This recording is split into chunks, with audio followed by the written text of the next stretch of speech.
All right, so I guess we'll wait a couple minutes to make sure everyone gets here, but just while it's just you guys, hope you don't mind my rambling a bit. I'd like to go over a couple, just one item, and see your thoughts on it while we wait.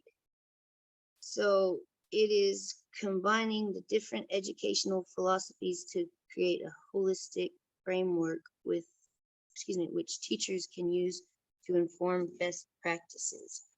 Now, I know we have some people on our team that will be able to help with the curriculum aspect, and they will hopefully be joining shortly, but I just wanted to start off with any kind of feedback you guys might have on that.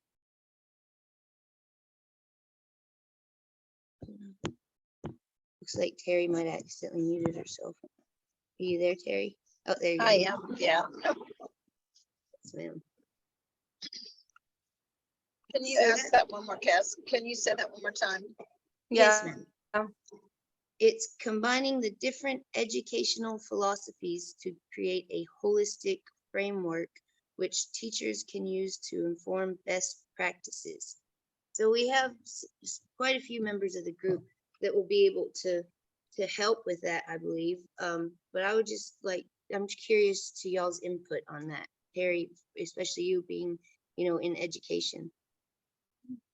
I think that as teachers, regardless of what age child or adult you teach, I think we pull from the philosophies that fit either the context best or just our personalities sometimes. And so I think there are some folks who are true to one individual philosophy.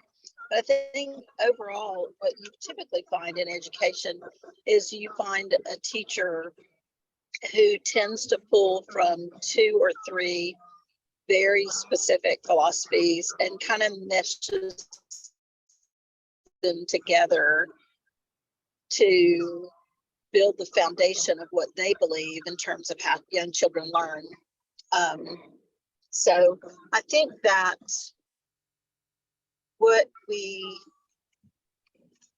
I think that a lot of philosophies have a narrower focus on learning, and so there's a piece here like for example, Piaget does a lot with actually the thought process and morality.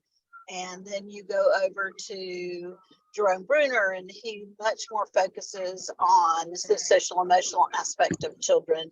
And then you go again to Bronfenbrenner, and you look at more of the family context or the community context. And so I think that we tend to pull from all of those to kind of build what I kind of call our teacher personality, is kind of what we believe in and how we make or develop our classroom community to support children. Okay, well, that's wonderful. So do you feel that teachers should maintain the ability or right to pull from the different philosophies, or do you think that culminating, all of the different philosophies into just sort of like something to inform the best practices would be ideal? And excuse me, real quick. Hello, Lilia. It's very nice to have you join. Hi, Amber. Nice to meet you finally. Nice to meet you. Thank you so much for joining. This is Anka Thank you Uni, too. our transformation project manager, and Terry Garrison. She is Terry, would you introduce yourself? I'm sorry, I've got to manage the waiting room.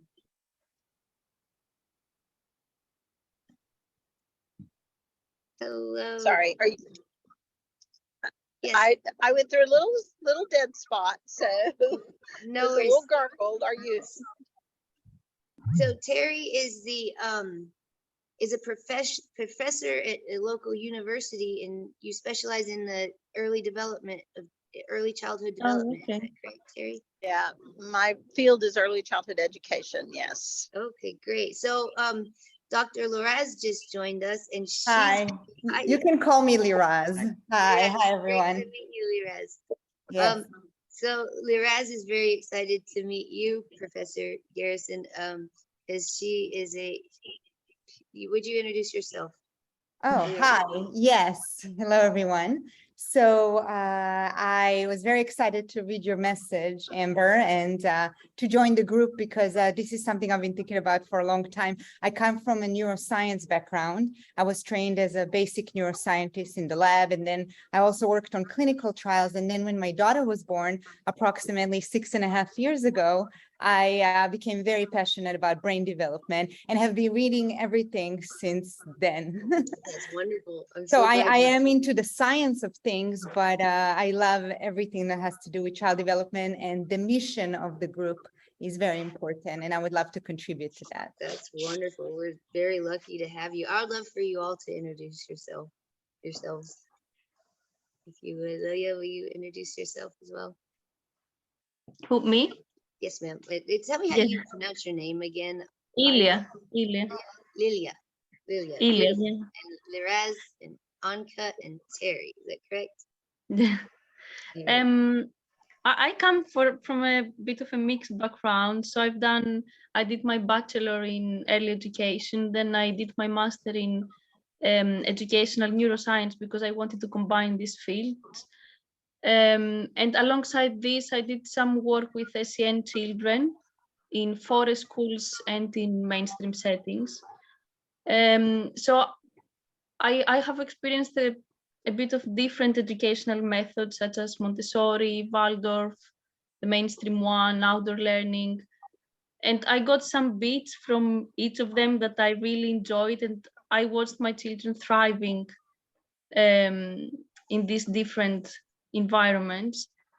So that was my idea as well. And when I saw Amber's message about combining all these methods, I was like, wow, somebody else is thinking the same. That's wonderful. So yeah, I That's was just, especially for SEN children, I think it's so beneficial to get the chance to, learn in a different way. And I think that many children don't reach their potential nowadays because of the environment, the learning environment, which is not suitable. So yeah, that's why I joined the group, because I had the same idea, and hopefully we will manage awesome. to do Awesome. something. Hello, Giselle. Nice to meet you. Thanks for joining. And all of you, this is wonderful. I've been enjoying reading all the little posts and all your little progress. You guys have been working really hard behind the scenes. Kudos. We've had a lot of help, and I'm so happy to have you here. We're just introducing ourselves. I hope that you'll introduce yourself, and Terry and Anka. Hope we can all get introductions out of the way. So will you introduce yourself, Giselle? Oh, I'm Giselle Pinto.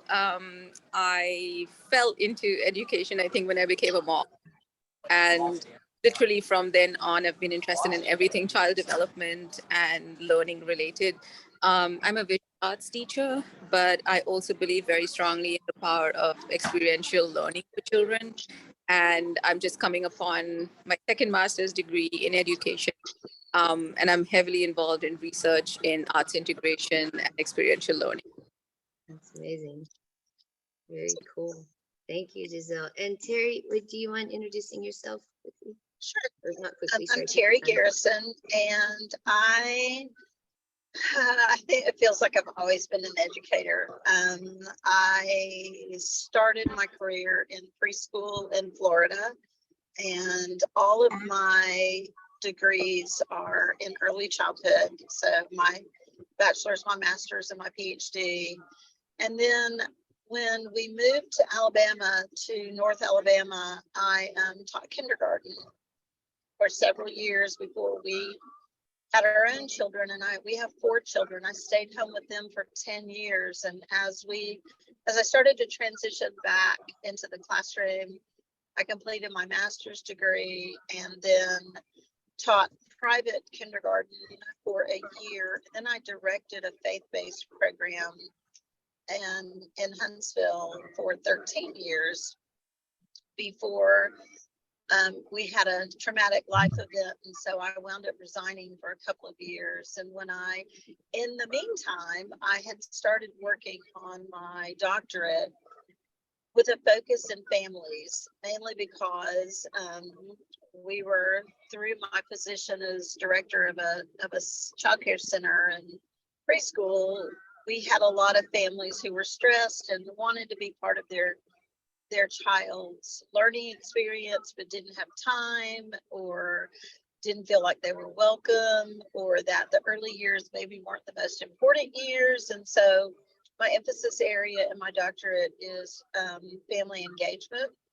And that's primarily where my research has been.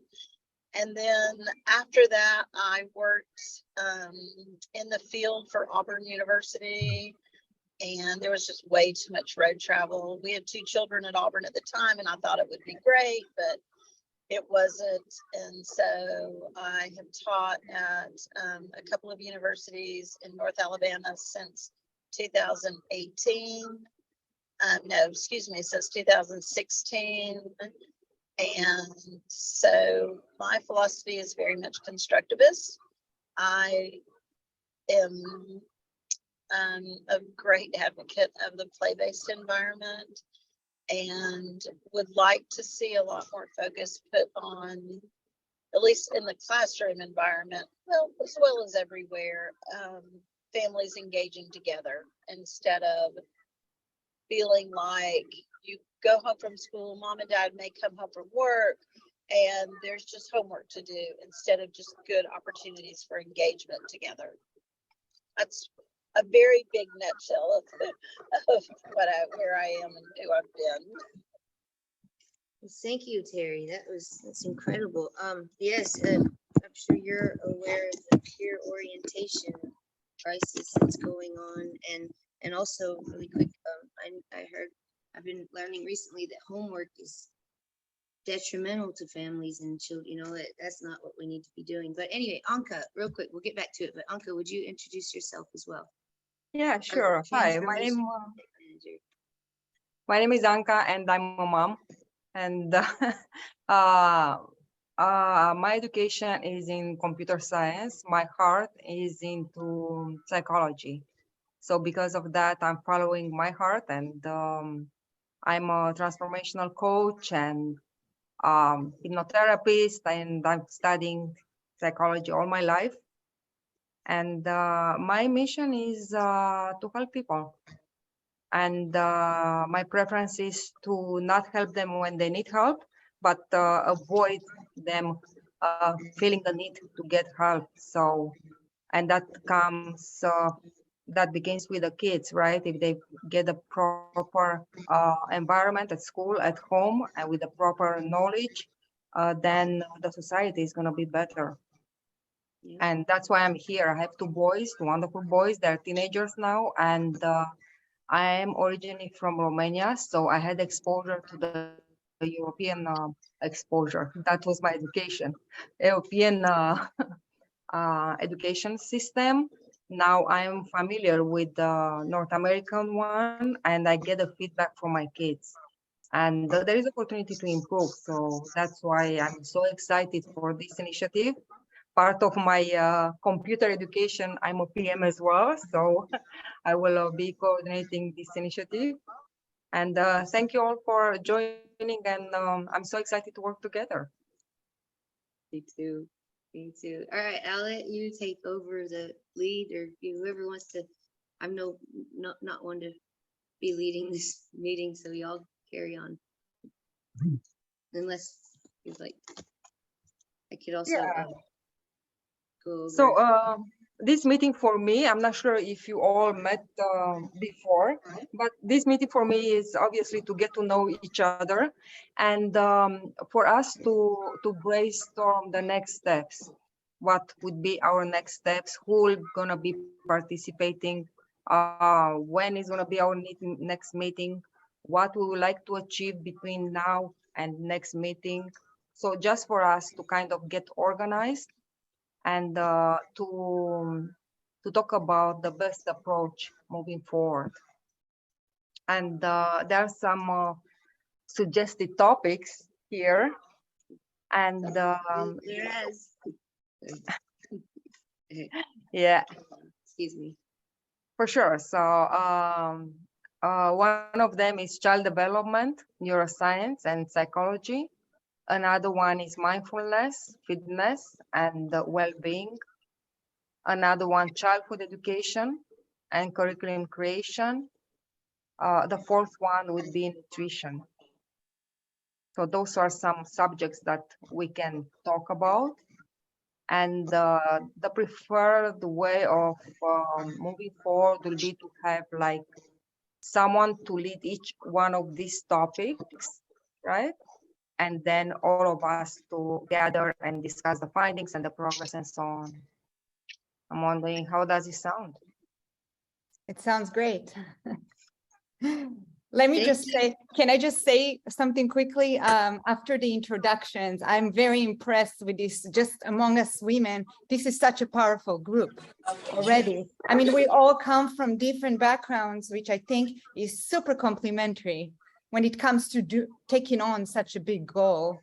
So yeah, so that was my observations, but I love what Annika was saying about we have to start somewhere, right? So where my opinion is the topics are great, but we need to think about the very next step, right? So what can we do to set an achievable goal?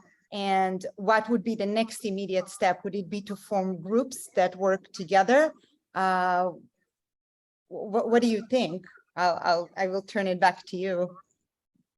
Yeah, for sure. This is an open floor, right? So let's share ideas. It's we can brainstorm. More brains are better, right? My idea is we need to form groups. We need to agree on the method of communication between the groups, within the groups, and between ourselves.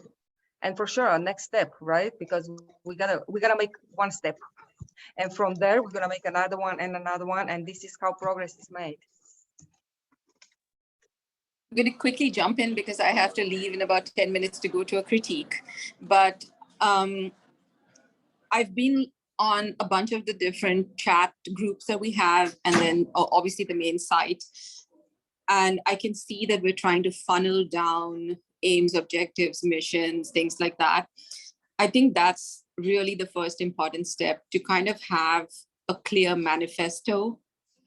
These are our objectives. This is our aim. This is our mission statement or goal, because in trying to shepherd all of these little fragments that are being created, we also want to make sure that there is a common anchor, that every time we feel like we're deviating, we can come back to that and measure what we're doing against. Does it meet these objectives? Are we still on the right track? Have we diverted too far out? So having a dossier of some sort, of manifesto of some sort, will keep us all sort of aligned, I think, very, very clearly to where we are headed. So that would be a good starting point to make that more concrete. I know we've been developing the objectives, we've been putting input into them, and there's been changes, and there's many iterations that we're going through, which is fantastic. But I think that manifesto sets the benchmark or the baseline for us to launch from. And then I had a second thing, and it literally just flew out of my head because this phone wasn't letting me take notes while I was listening to you guys. Yeah, so okay, when I remember, I'll put it in the chat if I can. But the manifesto, I think, will help us really achieve what is happening here. Oh yes, the second thing that I thought of was that I think it's important in the fact that we have many little groups to sort of create a bifurcation in the need for education being academic and then the non-academic factors, because truly in all the research I've been in, the focus is so heavily on academic factors, within a school classroom or within a school environment, that people fail to realize that 70% of the effect on learning is in the environment that the student is in, whether that environment is home, social, cultural, psychological, cognitive, neuroscience. All of those things are affect. And affect has a bigger role to play in student success or learning success than actually academic. Because I can bring in the best curriculum and instructional modalities into the classroom, but if the student is not in the right mental framework, or we haven't paid attention to the affect factors in their environment, nothing's going to happen. So I feel like there's a clear demarcation between academic and non-academic factors, and we've got a number of them that we're already talking about. I can see it coming up in all the chats and things like that. So that might be something to sort of first list the academic factors and the non-academic factors, and then find bridges that are allowing us to connect the two, which clearly gives us pathways into influencing the academic factors through the non-academic. Does that make sense? I was rambling there. Yeah, it's wonderful. I love it. Makes I perfect really sense like to me, this yeah. idea as well. Sorry, I jumped in. No, I you're found fine. this I'm idea done really talking. I was just thinking when I said everything I wanted to say, because I was thinking while you guys were talking. No, it was really helpful, and for me, because my brain is all over, although I find this idea very exciting, I found this a very good starting point. And I had one suggestion. I don't know if it will work, but if we are able to form teams as a starting point, for example, one team that is more specialized in Montessori teaching, so these people will choose what works well at the moment, and they will be able to back it up with recent research evidence, and then present it, and then we can all brainstorm about it. So we can have a different team for Montessori, a different team for forest schools, a different team for, to have like a couple of specialized teams, and then we can all discuss together and pick some things from the already existing educational methods, and then start adding up based on like neuroscience and mindfulness. I don't know. It helps me personally to start from somewhere. That's why I thought. Right. So we're starting from an established base, like we're not reinventing the wheel. That's what you're saying, like use what we have as a foundation. And then from those foundations, we're just making the bridges, we're making the connections. We're not reinventing the wheel because, Maria Montessori did that job years ago for us. Yes. So yes, there are very concrete beliefs in all of those systems. And I think, like you said, research-based evidence to show what works and what does not. So that's a fantastic baseline to start from. I think I've always believed that what's missing is the bridges, the connections, that Exactly, me too. how we can take these environments out. Like I've observed in Montessori schools, and I've observed in public schools, and I've observed in Title I schools. And I often wonder, would Montessori work in this Title I school? How would these kids behave? And I think the answer lies in the environment is created in Montessori from a very young age. So they adapt, just like in families. You see children that are super well behaved and so together, and then you see kids that are just like going bananas. And it's the environment, right? At the end of the day, you're taught or trained from the very beginning in a certain way. So you behave or you react in a certain manner. And if you haven't had that, you don't know any better.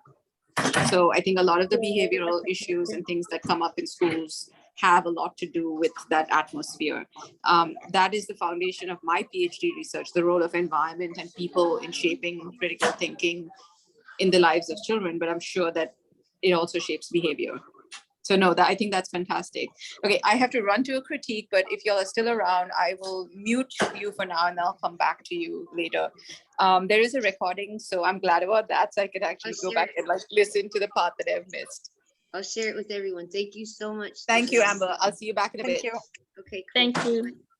Oh, real quick, Jamal, would you introduce yourself? I see you've joined in. We can come back to Jamal. Okay, you guys, sorry about that. Go ahead. Oh, I here he guess. is. Oh, you, Oops. go ahead, Jamal. Hi. Yes, I'm Jamal Dapina, and I found Amber on Instagram. And I'm not sure how much to say other than I'm a technologist of 30 plus years, and I have a strong desire to assist students on their way. I've been in and out of the school systems here in South Florida, and very interested in this project because technology, of course, isn't widely accepted or used well, I would say. And I'm definitely encouraged by just the coming together of individuals in such disparate regions of the planet deciding to say, hey, enough is enough, let's do more. I love it. So the encouragement is a big piece, and Amber brings that. So thank you all for the invite, and look forward to working with you. Thank you, Jamal. Likewise. Thank you so much. All right, go ahead, Liraz. Yes, hi. I just wanted to jump in here because in about 5 minutes, I have to go to a meeting. And so I could only join for the half an hour, but I wanted to ask, that's a question that I've been thinking about for a while. We need to narrow down the age groups because, as you know, brain development is very complex and each age group has its own parameters that we need to address, right? Whether we're talking about discipline or we're talking about philosophy or we're talking about play or learning. So my question is, and Amber, you did address some of that from a while back, but I'm still unclear on what age groups right now when we're making curriculums or when we are taking the next steps. What are we thinking? Are we thinking if school system, by the school system as defined, it's kindergarten through, I guess, through 5th grade, then it goes to intermediary school. But if we can narrow down the ages, it will really help in terms of the next steps. Yes, so our former project manager, Jordan Scott, we had talked about this in our second admin meeting. And she initially said she thought we could go up to 8th grade. And then we figured out it'd probably be best to go to 5th grade. And then we thought perhaps even start with 3rd grade. But I'm just so open to any suggestions. Like, I have no background in education at all. I have twins, but I work construction. So I'm happy for y'all's input on that. Like, whatever you think, really, Liraz, because you're the expert, or all of it, Lilia, all of you guys, and Terry, Giselle. I hope you and everyone. I hope everyone will give input on this. I personally think that it will really depend on the background of the participants that we have in the group. Like, if we have more educators that have experience in like early years or primary school age, this will be our focus. But I don't know, if we have more people that have experience in secondary education, I guess that we will look into brain development in these ages as well. But I think that for now there is more evidence that it's easier to go for early years and primary age, if that makes sense.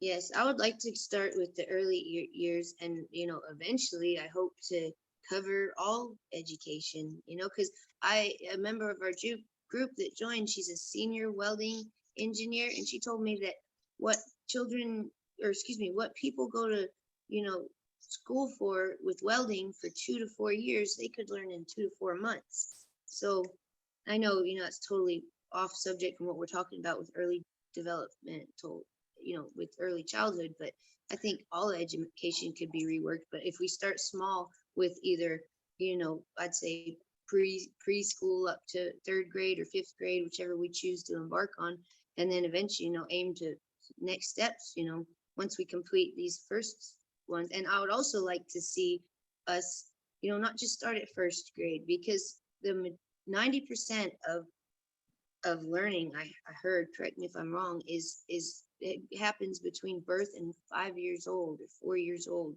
and it's spontaneously absorbed from the parents. So I think we should put a little more focus on the earlier years, like and provide a public school where smaller children could go, or even families could go to.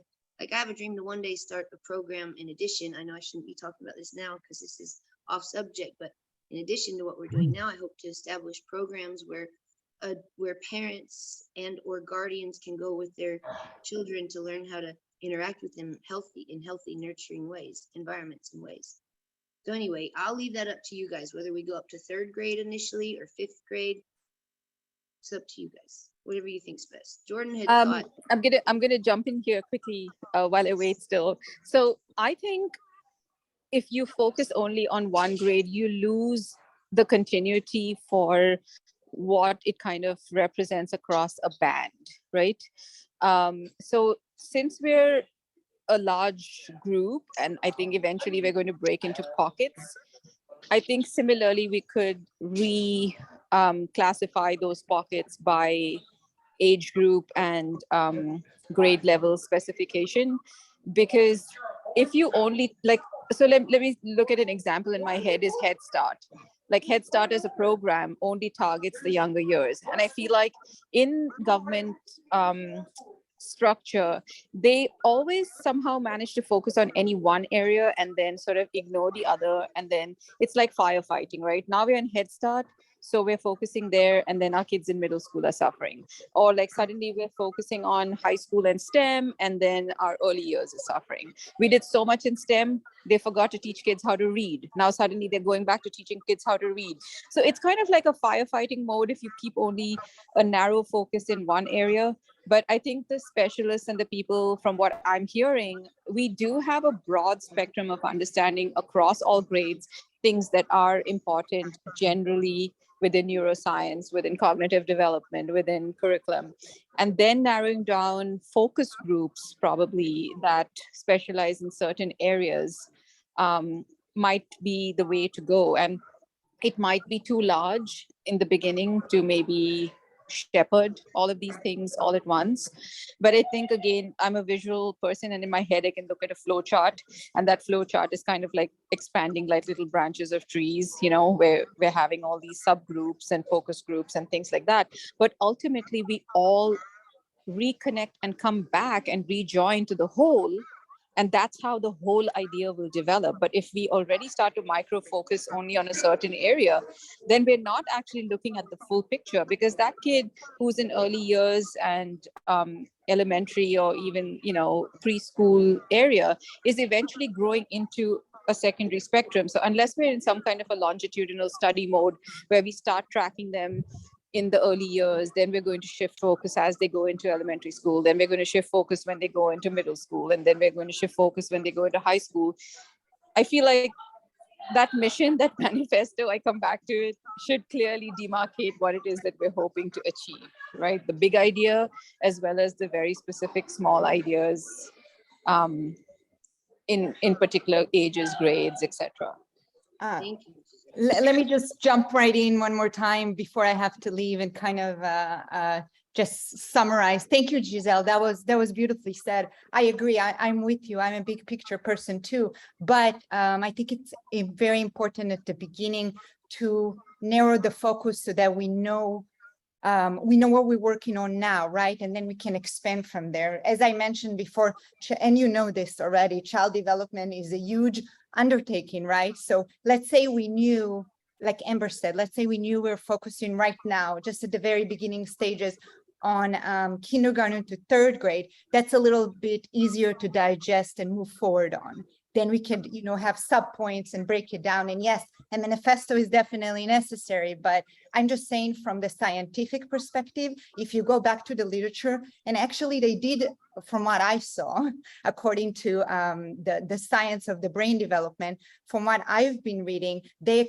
used to think that the child brain development stops at the age of 5, but that is not the case, because as we know, the brain, it's constantly even changing in us adults. And while it's not growing in ways that it's growing in kids, we could still learn a new language, right? We could still learn novel skills. So basically the take-home message is, from what I saw, that children, if you want to target the early years, you want to aim from 0 to 8, the age of 8. And yes, I mean, to have hopes and dreams, you know, to do this in high school and middle school and college is fantastic, but I guess we have to start somewhere. And these ages, so kindergarten would be defined as 5 to 8. That would be a very big,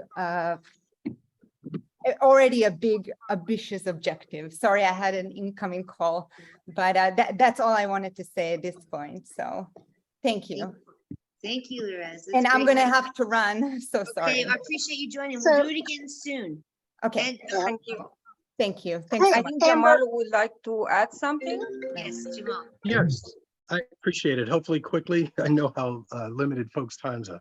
But I started a program called the Nerd Initiative way back in the 90s because there was such a cool response to me going into a high school.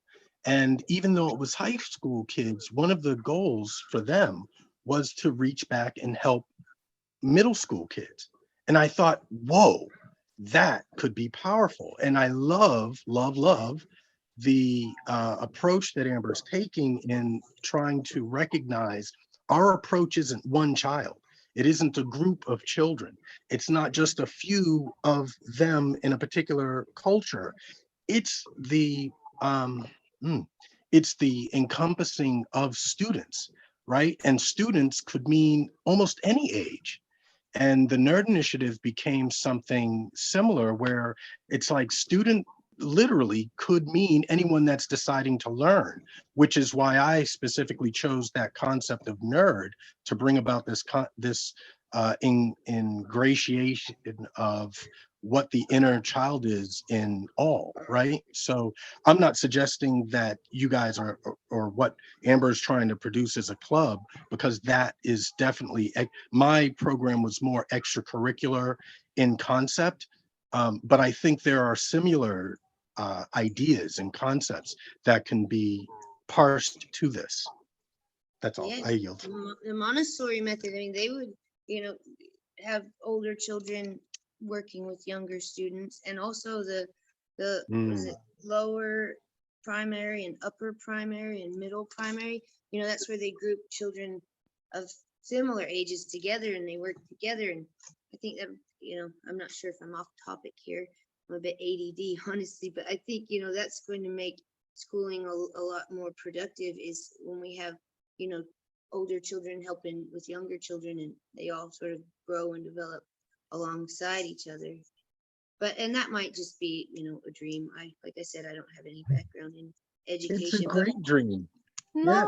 I think it's good to dream. I mean, I'm a dreamer. And Yeah. if I may jump in, without all the extensive education in this matter, I'm looking at the product. At the end of the day, we're developing a product, you know, and we need to know the start and the end, right? When do we start? What age and what age are we gonna end with this product, right? What it is our audience, and what do we want to transmit, right? Because we cannot, at least this is how I see it, it's focused on a small part. Okay, we bring them here, then what? You know, we have to have the big Yeah. picture, yes, and my then suggestion, to find the resources to accommodate different ages. And based on the resources that we have and the knowledge, right, then we can make a decision. But I think we have to have the end-to-end plan first. And yeah, real quick, before I get to Terry's question, I'll just be super quick with this. My thought is that we have a short-term goal, excuse me, of, you know, kindergarten or preschool to third grade, and a long-term, broad, like overarching goal of, you know, all of the early, you know, early, even high school. But sorry, Terry, you go ahead. I know you have a question. I Right. do. Because this is my first meeting and I am brand new. Can you share like the purpose and like, I know you're talking about goals and outcomes, but how did the group first come together and what was the original purpose of the group? And, you know, I hear the conversation about curriculum, or is the hope and the goal to develop a curriculum that you would provide for children in the classroom for homeschoolers? What, can you just share a little bit about exactly what the purpose of the group is? Yes, so I started this group several months ago because I had twins in 2019, and it's getting up to be, you know, schooling time for them. And I'm sort of terrified of the public schools. And excuse me. And I found out recently about Montessori schooling. So I started looking into Montessori schooling, and I was so fascinated by it. I continued researching it, and I found out that there's 500 Montessori schools public here in the United States. So I sort of set out on a mission to try to expand that and make Montessori accessible to everyone. And quickly after learning about Montessori school, I learned about Forest School, Waldorf School, IB School, Unschool, etc.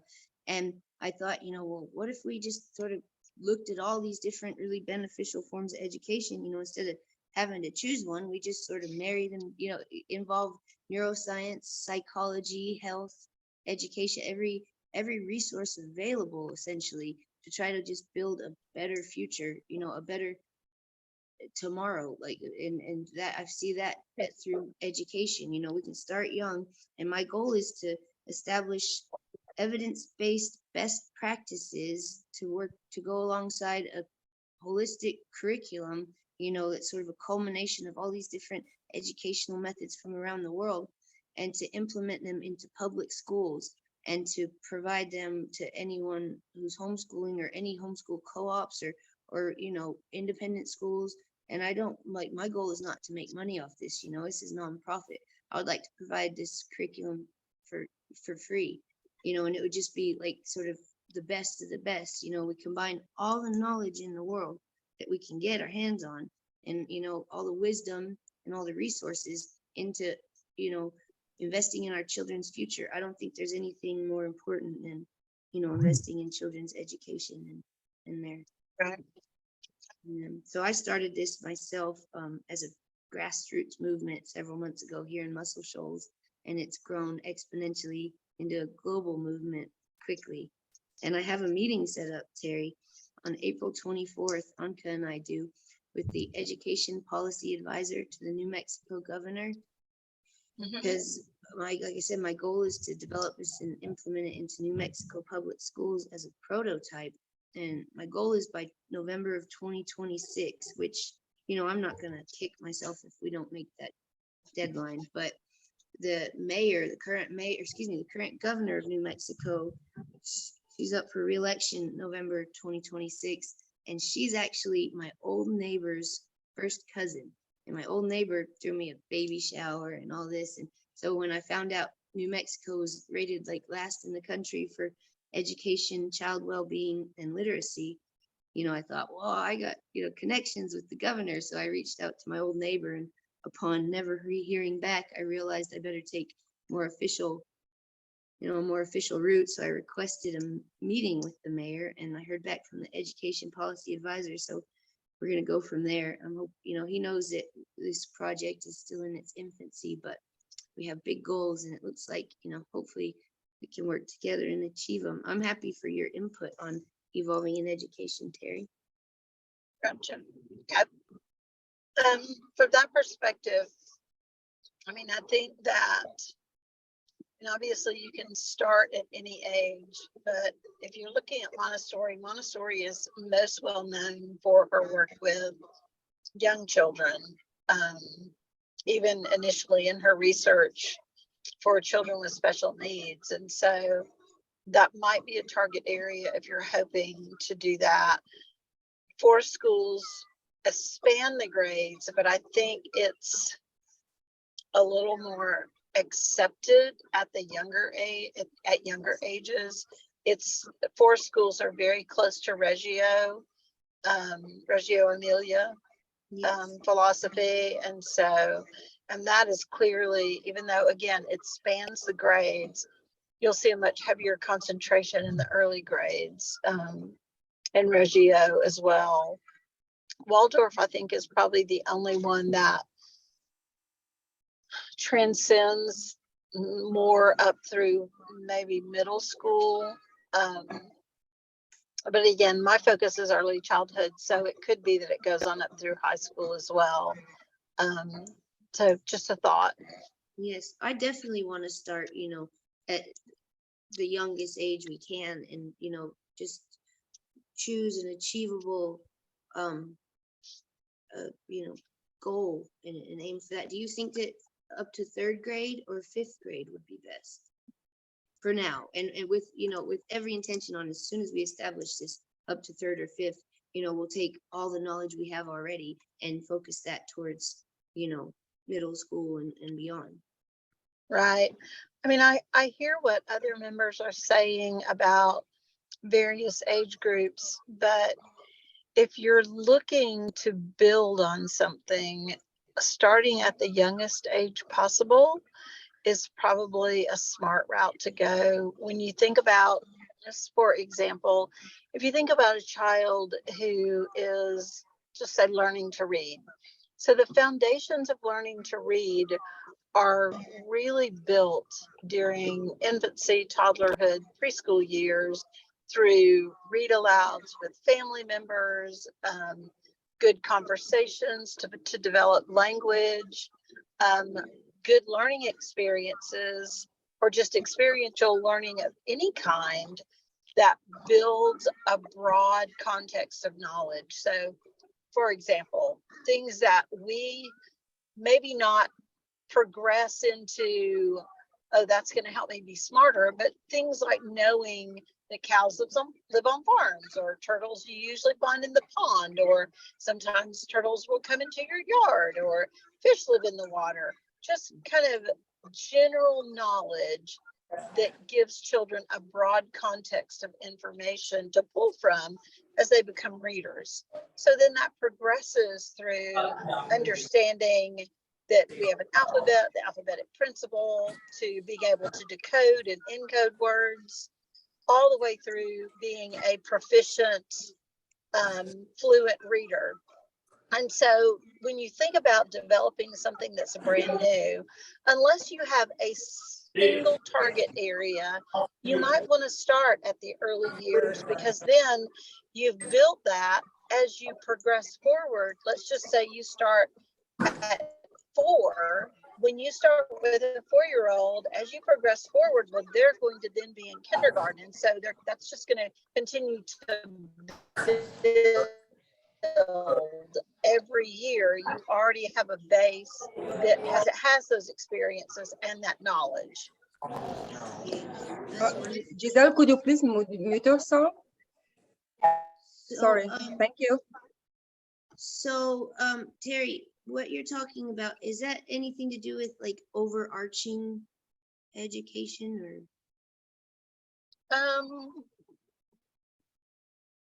It depends on the context. Okay, so I'm not to define what overarching education is. I mean, just how you were speaking of, how the fish is in the pond and or in the water and this, that, it's overarching. By that, I mean, how you learn things organically by touching upon them while learning a bigger picture. You don't, like, for instance, they wouldn't learn, math, science, reading, all that, individually. It's sort of an overarching program where, while trying to achieve one big goal, they touch on all the different subjects organically. I know for, really young children, that's not applicable, or perhaps it could be, I don't really know. Like I said, I don't So know anything. the way you define that, I would call that an integrated curriculum, where you are learning based on, let's just say, one project that you're studying farm animals. Regardless of what age you are, you're studying farms and animals, what we grow on farms, what happens on farms. So everything that you might do, the research you do to learn about that would be part of your reading curriculum. The math part of your math curriculum would be in figuring out, oh, well, I have an acre of of ground to plant. So how many seeds does that mean that I need, or how much fertilizer do I have to put on the ground? So everything comes back to that overarching, I guess would be a good term, topic or study unit that you do.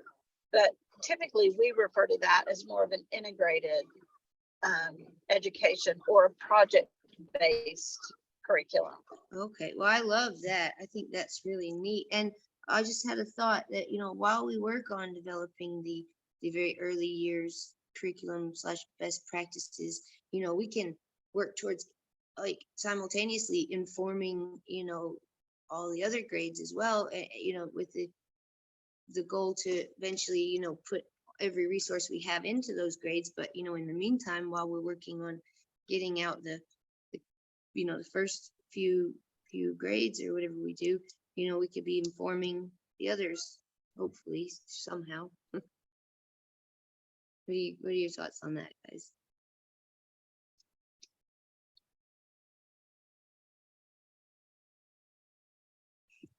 Sorry, I just confuse it all. Can I chime in? Oh, go ahead.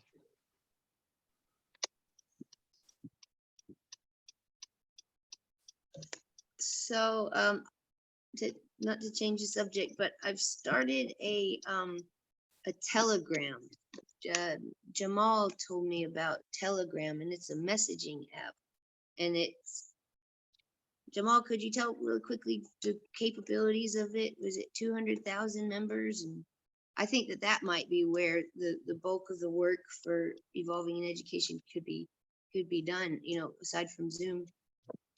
It certainly could. It's just another tool, like Messenger is a tool, and you created a group in Facebook.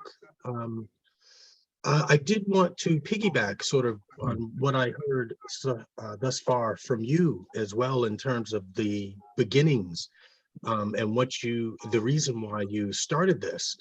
And I just wanted to encourage the idea that you first started out considering the twins and how there seems to be a lacking throughout the ages, isn't there? And part of, I think, what draws anyone to this type of effort, because I noticed in the Facebook group, there were quite a few that had participated, and I'd hate to lose that, right? So the idea of pinning it down to a smaller segment of the population, it can weed out those that have an interesting input that would allow a larger effort to go by the wayside. It would no longer be such a larger effort. So the question I would have is whether this could be not a specific formal curriculum development, but perhaps an advisement where folk could contribute, like you're describing, something that says, hey, my experience says that it would be really helpful for the age groups that I've interacted with to do this and to do these. And it's been approved by our boards, if you will, of individuals looking into these things because it would be helpful. But Telegram, yes. And well, I'll pause and then get input and then I'll continue. I love that though, what you're saying. So how could we, you know, focus on banging out, if you would, the first tangible thing that we need to implement while still encompassing, you know, all the other aspects that we need to. Any insight on that?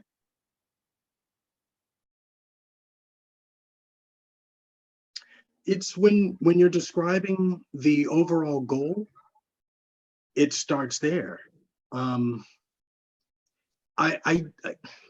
don't like the idea of me throwing out the Nerd Initiative so much, but I spent a lot of time trying to figure out what the heck these students were saying, right? Like the students were like, we want to do everything. When? Now, yesterday, and how much? With everybody and everything. And it was just like, whoa, you know, these were high school kids. And again, so like that's my bias, and I'm a tech guy. So my position is, how quickly can we really go? What's feasible?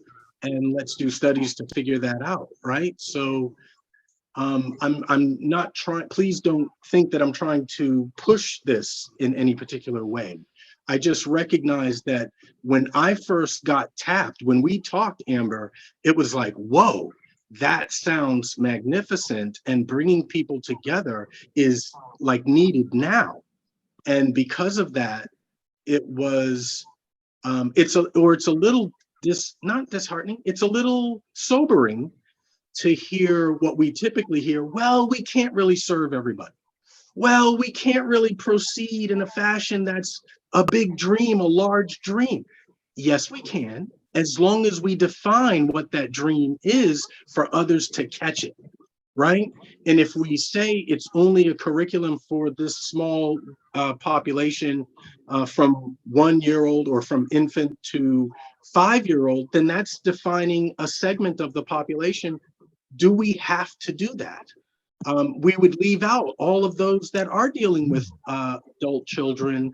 We've got children who are afflicted with disease or what have you, incapable of participating in other ways, but are still able to contribute. Do we leave out all of those educators who are deciding to assist with them?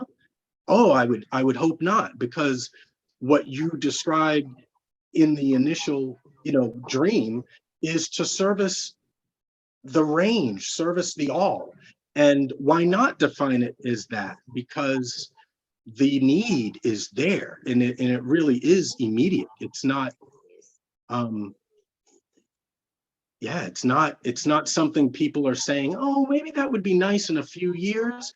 It's like, no, we've seen the outcroppings of limited governmental interaction in public education for yarns, and perhaps more input from the educators, the parents. They've tried to do it with PTA, right? PTA is big in my community, but not big. It's big being pushed. They try, but if you go to a PTA meeting, there's hardly anyone there. I've gone several times. And it does get political. So I don't know how it is in other parts of the planet, but that was definitely one of the main pieces of something like the student-led concept behind that Nerd Initiative thing. Having okay, it's not a formal, right? It's just a loose knit cooperative of individuals that say, hey, we can do something better here. Let's focus on that.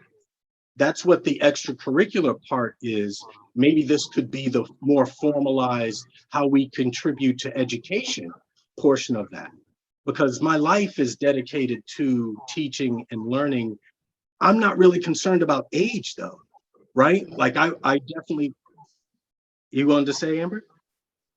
Yeah, you're right, but I agree completely. You know, it must all be revolutionary. You know, we must work on it all. But I do also feel that, you know, we have to start somewhere. Like we can't just start with like first through high school. We have to start. I say we start at first grade and, you know, work up with no stopping point, you know, until we finish what we've started. So like, I don't want you to be discouraged and think that, you know, we're just going to do the primary school year. Like, I mean, just to get the first grades, because I mean, that's just the beginning, you know, and it's like, I feel if we can crank out the first tangible, you know, first thing that we can implement into New Mexico. And if we, you know, if we get it done before 2026, you know, hopefully maybe we could implement it into the, you know, all ages by 2026. I'd be happy to do that. And like, I plan on hopefully soon having, you know, a lot more of America and the world on board with evolving in education. And I think we'll have plenty of help. Lilia, will you go ahead? Yes, I just wanted to comment on what Jamal said, and I really see his point. I just wanted to say that I don't think that any member of this group has any intention to exclude any particular age group. I think all the conversation and what was previously said was because in terms of science, like cognitive development happens in different stages. Neurons fire in different ages, and this is a fact. So the reason why I think we spoke about separating and starting, for example, from early years or primary age children is because the neuroscience, the brain development behind these ages is different. So we have to narrow it down according to this development. That's the only reason why I think we spoke about focusing on groups. And yeah, I don't think that anybody wants to exclude like secondary age or adults. That's all I wanted to say. That's right. That's a very good point. You're right. And thank you, Terry. Thank you for joining. We'll see you soon. I'm going to create a group chat with everyone and y'all just mute it so it doesn't bother you. I'll send the video. All right, thanks. Bye. Thank you. Have a great day. You too. Bye. Great, All right. great ideas flying around. Thank you so much, all. And Yes. it's amazing the conversations that we had, and I'm a bit practical. What's the next step? I have many questions, so let me put a question on the table. I hear people talking about we have to include everyone, which I agree, and I hear other comments like we got to start small. And I'm wondering, why is that? Because we don't have enough people that can help out, and we have to focus our attention to make some progress. I would say everybody has very minimal time. I mean, right now, I know it's gonna work out and we'll have. Sorry, I'm jumping in again. Sorry, Amber. I think I'm talking over you because I can't hear it with the sound here. But I agree with both versions of what you said. And what you said just now about do we not have enough people? I think the answer is no, because Amber started out with an idea. Look how many people have already tag teamed onto it. So I think if you put the idea out there, the people you need are going to pop out of the woodwork somehow and join whatever group or whatever small nugget they can participate in that is contributing to the whole. So as a movement, you don't have to focus on a small area because you don't have sufficient people. You do have people. The moment you put it out there, the right people who are interested will join. The other thing from listening to Jamal and all of the other people, so from a researcher's point of view, if you are targeting a certain audience in a certain state, and that is where the goal of this mission is seeking to sort of start as an initiative and address the problem there and make a difference, then I think you need to also start first by researching the actual needs of what that community needs, because we can assume many different things, but what do we have as concrete research that is telling us what the needs of that particular audience is? That will answer in many ways the what we need to do and how we need to do it, because they're a very particular community. They have very particular socioeconomic conditions that in turn results in very specific prior experiences or exposure or things like that. And like I said, the tailoring of curriculum, the tailoring of education has to keep in mind cultural funds of knowledge, background, access, all of those wonderful things of parents reading to children and children having exposure to books. Some of those things don't exist in these communities. So the target then has to build from a different approach, right? That accommodates all of that if we think that that is an important aspect of child development in reading, for example. So if your target audience is clearly defined, then start there. What is it that this community actually needs and how do we know it? And it might be like Jamal said, ask the people, run some kind of action research on the ground in their schools and ask the people, ask the parents, ask the children.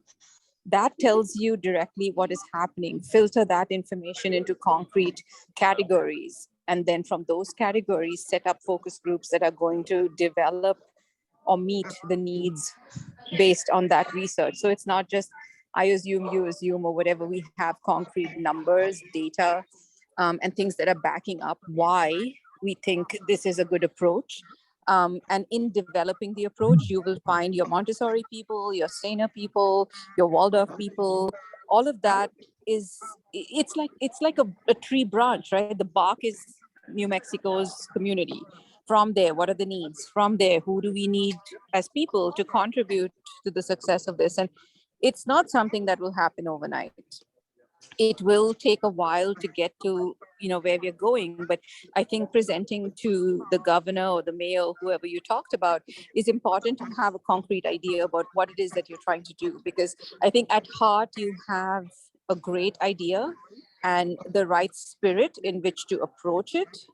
But in order for it to be something meaningful to the community that you're hoping to serve, it also has to go beyond, I feel like there's a need for change in education, right? Because we all feel that way. But And that's why we're here. right. To- We to- all to feel plan that way. And the problem is the fact that we all feel that way, but none of us know quite where to begin. And we may not always, as lay people, have access to the kind of research and data that we require to answer the questions of what is the need of this community. Because I've seen schools who adapt curriculum, for example. They'll buy a curriculum from somewhere and it's this great curriculum and it's really great and it does this and it does that. But does it do it for this community? Does it work for this community? Often they don't answer that question. And you see those initiatives fail simply because it was just somebody's great idea to go bring this fancy curriculum, or political mileage or whatever have you, or oh, I know the person that developed it, so I got a better rate, or I don't know. There's stupid reasons people do things in education in this country, but you see them fail because they don't come out with the right intent. And I think Thank you it's so much, every, Michelle. Yeah, Jamal, ahead. please go ahead. No, go ahead. just that it's every community. I think that the Exactly. people that rise to the top end up with financial capability, but they have no know-how, and they're not asking those that have the importance. When Amber started with this concept, it resonated quickly with so many because it's an idea whose, if I can be so bold, time has come. And it's only through our leadership coming together and saying, hey, what do we do? How do we do? And Amber saying, well, I really would like for it to help my kids. Then it's like, whoa, okay, it brings it really home. And it says, this is something that we want that's useful, not just for Amber, but for anyone that knows about children. And because I have 5 kids, you know, and I know that throughout their development, there was lack, there was need, and not through fault, but because there's a larger system at play. So if I may, towards some of the desire of what to do next, if there's a framework, and I love the fact that you reached out, Amber, to I don't remember whether it was a governor, but whoever you reached out to, it sounds fantastic, because asking them for what they would need, how we could approach them, would be a perfect starting point. And then helping the collective come up with ideas in terms of how do we boilerplate how to approach their questions? How do we create boilerplates to ask any culture or any neighborhood, any local need? It's like we act local, but we think globally in what we do. So whatever we come up with here, and remember, technology is nothing but a tool. It's not going to help us do it. We use it to help us do whatever. So there's a lot of tech we can use, but it's about us coming up with the goal first. You were going to say? Thank you, Jamal. That was great. Anka, you go ahead. Yeah, thank you. How I see it, and again, I have an analytical mind. We have the knowledge here. We have the people that are specialists in different aspects. I totally agree with delivering a product for a community. However, how I see it, I would like to have a great product put together by great minds with experience, because we're reaching out to different school systems to understand what's working and what's not working. So we kind of make a great product, and after that, if needed, we adapt it to different communities, right? That's how I see it. To me, yeah, dream big and make it happen. This is my approach. Let's dream big. Let's make from start to end. How do we see it? And after that, let's figure out how do we make it happen? What do we need? Incredible. Yeah. So this is me. Now we are over time. Thank you so much all for joining the meeting and helping out. I do appreciate it. One thing that I'm not clear on is I hear Telegram, which is a great platform, I know, and I hear chats on Facebook. We have to kind of decide which one is it and what purpose each chat is serving, to not get confused between those. Well, Facebook is the one people are involved in. I've created the Telegram account, and it has all the same information cataloged as the Facebook does. I'd like to keep that just as a, a backup, if you would. But, I don't think everyone. Thank you for joining, Leah. We appreciate it. We'll see you soon, I hope. We'll do this See again. you. Thank you so much. Bye. Thank you. I look forward to working with you. So I would just like to, we'll continue on Facebook because that's where, everyone is. Okay. But I would like to keep that Telegram just as a backup. If you'd like, I could, delete the link where I invited people to join in there. But, I'm happy to try to consolidate all the information, that's received wherever. Something that's really neat. Sorry, Anka. No, one go of the ahead. things that's neat about Telegram is it allows you to do these unlimited chats and video calls, and each room can actually have their own chat and discussions going on where they're recorded. You have files, pictures, notifications, and it's quite the uncensored platform where messaging on Facebook, frankly, could get questionable. I mean, that's just the way we are. It's the climate that we're in today. So, Telegram. I had mentioned to Amber, she's already an intermediate in terms of her usage there on Telegram. But Telegram allows you to create bots. One type of bot, like an automation, if you will, is the duplication of things on Facebook to Telegram, which might facilitate the non-duplication of efforts, so that if folk are comfortable Telegram, they can use Telegram, and it would port automatically to Facebook. These are capabilities now where no matter what device you're using, it's like, hey, let's just use something, and wherever you're comfortable. Yes, go ahead. Okay, so my preference is to use Telegram, because we cannot rely only one platform to have one point of failure, right? Facebook, in terms of availability, in terms of censorship and stuff like this, right? My concern is that people might not want to use Telegram because you have to provide your phone number. So Yes. if Jamal, if you know how to merge those two, I would love to have Telegram as We well. can definitely find a solution for that. Okay, Yes. let's keep that. Okay, you know what? This is going to be our next step, because obviously we need to communicate, Right. and more than 1 hour every now and then. So let's figure out that. Let's take it offline to figure out how and when and everything, right? How do we communicate best, keeping in mind the long-term goal, right? To not have one point of failure. Facebook. Very smart. Very Thank you so smart. much. Thank you for jumping in and helping with this. It's important part. Thank you. Yes, thank you, Jamal. And thank you, Giselle. And thank you, Anka. You guys are awesome. Yes. I look Great forward information. to seeing where we go from here. If it's all right with you guys, I'll create a group chat with all of us. And like I said, you can just mute that where you don't get notifications, and hopefully it won't be intrusive or anything. And I'll throw the recording of the video in there. Maybe we can put out some next steps. Amazing. Good, good. Right. Bye, everyone. Thank you Bye. so much. Good Have a job. great So weekend. much. Bye. You guys have a You wonderful too. weekend. I look forward to meeting with you guys again sometime. Thank you. Bye-bye. Bye now. Bye.